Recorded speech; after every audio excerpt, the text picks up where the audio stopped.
가족들은 알죠. 가족들은 너무 좀 성격이 예전이랑 많이 바뀌었다. 좀 이상해졌다. 근데 네. 그냥 성격이 좀 바뀐 건 줄 알지 그게 뭐 문제가 있다고 생각은 못 할 정도거든요, 대개는. 근데 나중에 이제 기억력까지 막 떨어지고 뭐 그런 증상이 생기고 나서야 이제 검사를 해갖고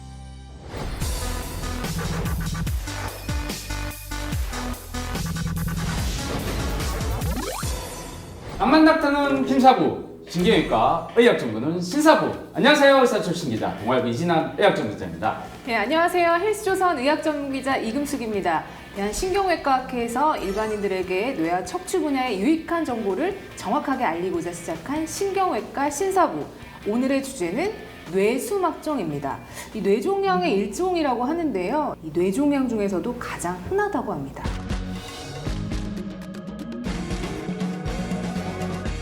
대한신경외과 학회 산하 대한뇌종양학회 홍보위원님 모셨습니다. 와, 와. 안녕하세요. 네. 아, 잘생겼다. 네. 뇌종양은 뇌암이라고 하지 않고 뭐 뇌종양이라고 특별히 부르는 이유가 있을까요? 아, 네. 이 머릿속에서 생긴 신생물, 즉 혹을 뇌종양이라고 합니다. 다른 부위에 생긴 종양은 암일 경우에만 치료가 하는 경우가 대부분인데 네네. 뇌종양의 경우에는 양성종양이라고 해도 양성종양이라고 하는 건 이제 비교적 예후가 양호한 거를 양성종양이라고 하거든요. 네. 그래도 치료를 해야 되는 경우가 많습니다.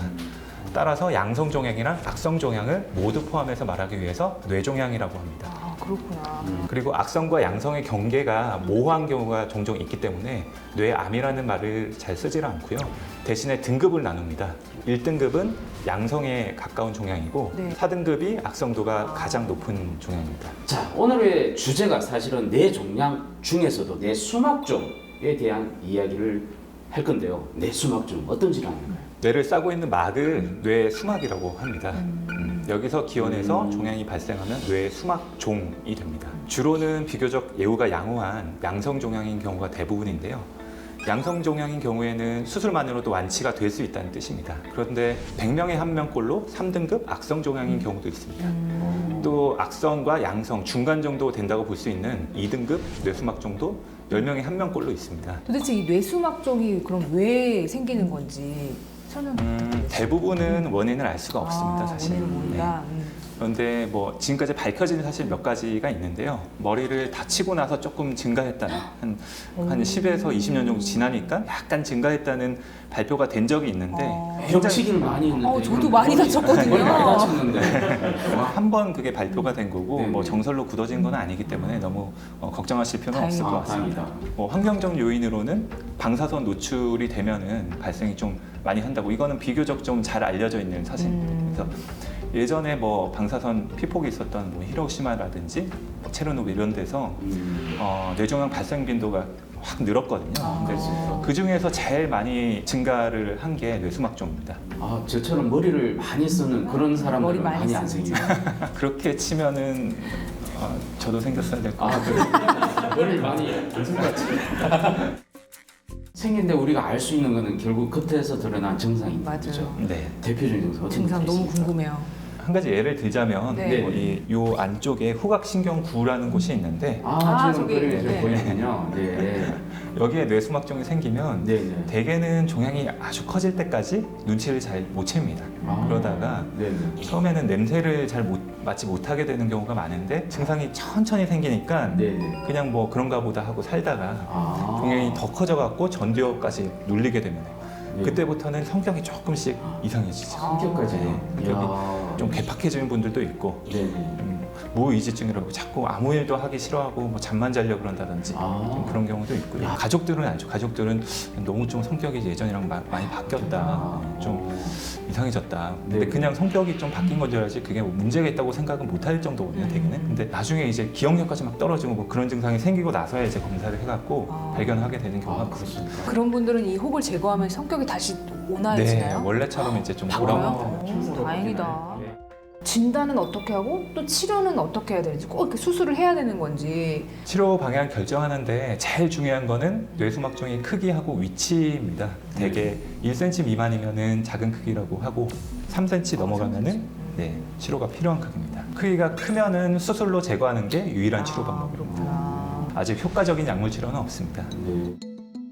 크기가 작고 증상이 없다면 아무것도 안 하고 그냥 지켜볼 수도 있거든요. 아. 특히 환자가 나이가 많으시고 네. 종양이 좀 딱딱해 보인다면은 자랄 가능성이 좀 낮다고 알려져 있습니다. 아. 그런데 아무리 크기가 작더라도 치료를 해야 되는 경우도 있거든요. 네.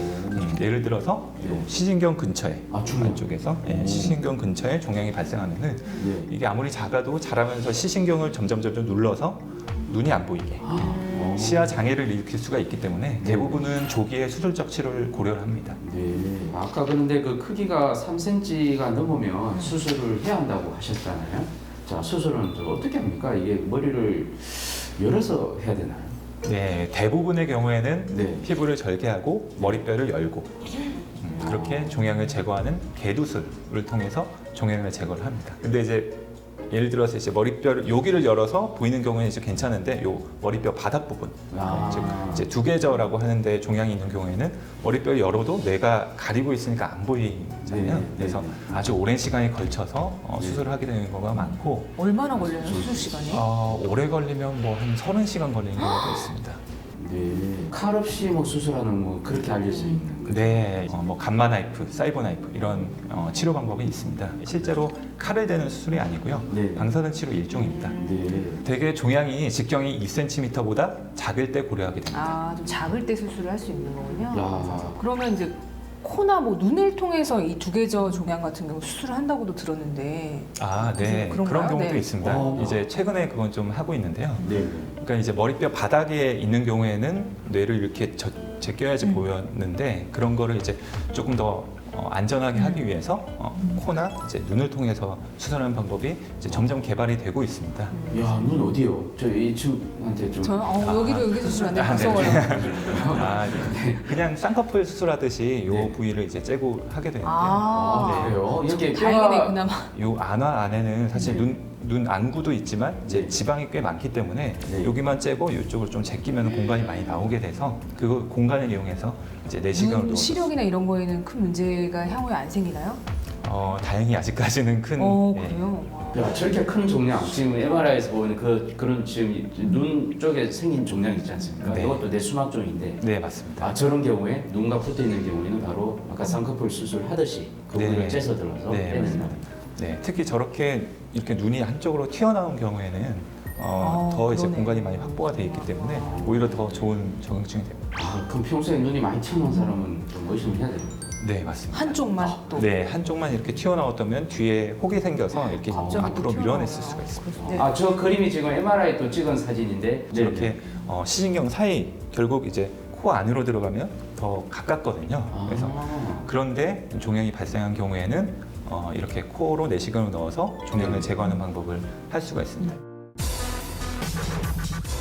대한신경외과학회에서 야심차게 준비한 신경외과 신사부, 오늘은 뇌 수막종에 대해서 자세히 알아봤습니다. 다음 주에도 대한민국 신경외과 최고 명의를 모시고 알찬 정보와 함께 돌아오겠습니다. 구독 꼭 해주시고요.